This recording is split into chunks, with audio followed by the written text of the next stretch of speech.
Let me just broaden out. Let's have a bigger conversation about this with Morehouse College professor Bryant Marks. He is also the director of the Morehouse Male Initiative, and Tara Set-Mayer. She is a contributor for Real News on The Blaze. Just welcome to both of you. Thank you so much for being with me. Thank you for having me. Thank you. Tara, let me just begin with you. You know, when you see the pictures, the people of all races and backgrounds at these protests and these marches, you know, saying the system, the nation's law enforcement system, not just here in New York or Ferguson, is flawed. A mix of people. What do you make of that? Well, I think it's reflective of what people see and hear, the way the media presents these things as well. You know, and I think that there is a lot of these cases that people are outraged about are outliers. And of course, you're going to be outraged when you only know part of the facts of what's going on. And oftentimes, you know, when there are injustices going on, then yes, absolutely, people should rise up and speak out against them in a peaceful way and do what it takes to possibly change them. But I think we need to be very careful that we don't demagogue these issues and get people ginned up over, you know, memes that just are not true. Like there's an epidemic of white cops killing black kids, or that are, you know, that black men are the target and being mowed down. Like that kind of incendiary language, A, the statistics don't back it up, and B, it's not helpful if we are going to heal and move forward and find real rational solutions where there are problems. And I think that we need to be measured in our response here with these things. Professor, I would just love to hear, I mean, you teach it in a pretty incredible college, a prominent all-black, all-male college in Atlanta. What kinds of conversations are you having with your students about these specific cases and just the issue of justice in this country? Well, essentially, many of the students feel that it could be them. And many of them have their own stories to tell. So you can pick any 10 African-American males, and I would venture to say at least 7 or 8 out of them would have a story to tell around police harassment or just feeling not really served and protected by the police. So they've been telling their personal stories, but they've also been very active. Many of them have been engaged in peaceful protests. Many of them actually want to get the data and conduct appropriate research to figure out exactly what's going on, but it's very personal. I'm from Queens, New York myself, and I grew up in a situation where we basically feared the police, unfortunately. And I agree that it's not an epidemic, as Tara mentioned, but it happens enough where you need to be on guard. But this is just really a symptom of a larger sort of issue. So although we look at this one case, when you look at black life, so if I'm an African American and I apply for a home loan or an auto loan and I'm quoted higher rates, or if I'm not treated appropriately at a health facility, or if there's mistreatment in the education system and teachers have lower expectations, these are systematic issues that are occurring regarding black life.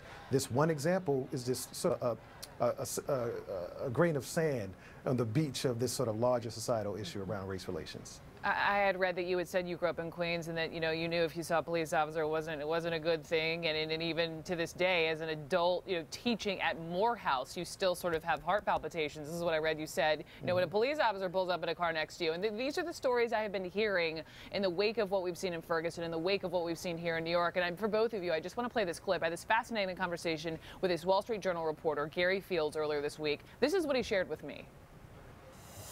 I, growing up in the 70s and also the 60s, kind of had a different indoctrination. We were just pretty much raised and told constantly, you know, how to behave, because we were coming from an era when we knew that, you know, authorities could actually take your life if necessary, and the cause would be taken care of. We would find the reasoning and the justification for it.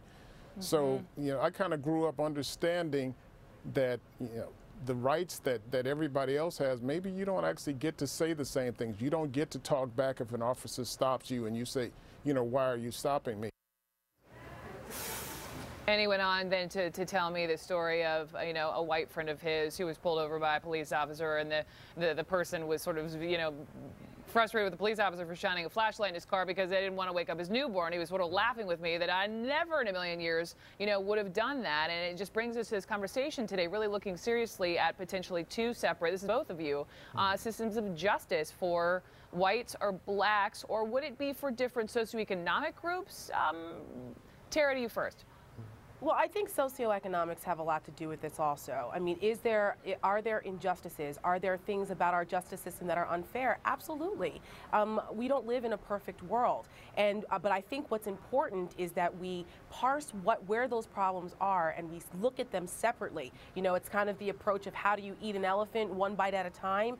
I think it's important to do it that way, because if we don't, you start to mix in different issues that have different solutions or different root causes, and it becomes one big mess and an explosive mess, which is what we've been seeing in some of the rhetoric and demagoguery of the issue that's going on now. It's not all racial.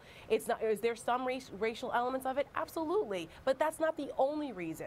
There are plenty of Black Americans in this country who have been able to make it despite this, if we want to say white privilege, despite that. They have made it. Why? What did they do that was different? We need to find where the common ground is and where the solutions are, and we'll need to look at what we're teaching our kids, what the attitudes are, but it's a two-way street. I think there's both sides that can learn from this. Bryant, you've done pretty well for yourself. How would you respond to that? I'll basically say yes, there are many African Americans who've done well in spite of racism and white privilege for a variety of reasons, many of which just come down to having caring adults around them who invest in them. And a big piece of that is a quality education system in their local neighborhoods. Yeah, education is a key factor, right? So I'm a professor, so I'm a bit biased. But folks who are educated, they have healthier lives mentally and physically.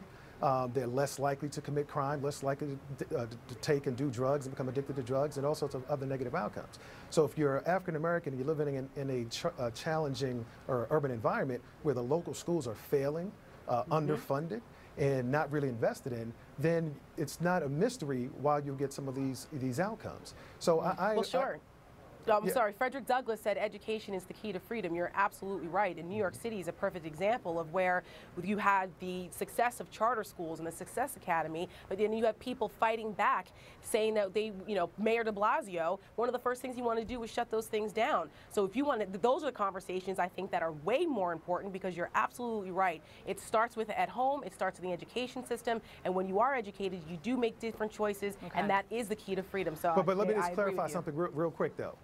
There still is many elements of racism in the education system. So research has shown that teachers have lower expectations of Black students than white students. That is pretty consistent. And that those expectations feed into a self-fulfilling prophecy such that many Black children aren't able to reach their full potential.